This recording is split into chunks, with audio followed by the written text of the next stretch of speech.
I tend in a lot of my stuff to focus on family life and the relations between family members.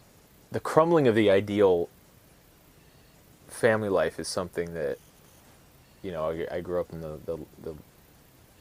80s and 90s and really kind of, as a kid, watched that happen, where, one day my friend's family was fine, and then the next day, his dad wasn't around anymore, or his mom wasn't around anymore, and then you would see his mom with a new boyfriend. And so I really started when I was young, even because my parents are still married to this day, but the issue of watching the crumbling family, I think, was something that the Midwest had on me. Like, you couldn't ignore it because everybody knows everybody. Like, the places I grew up anyway. Like, you know your neighbors, you know their business, you know all these things.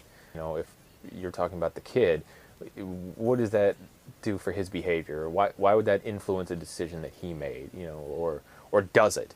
So it opens up a lot of questions. Like, being from the Midwest, to me, is all about curiosity, because there's a further west. So why did we stay here?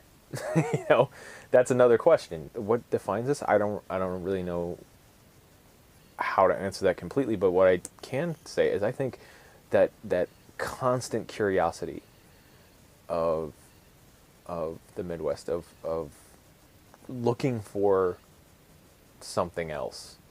I think in the Midwest it's so much more. I have to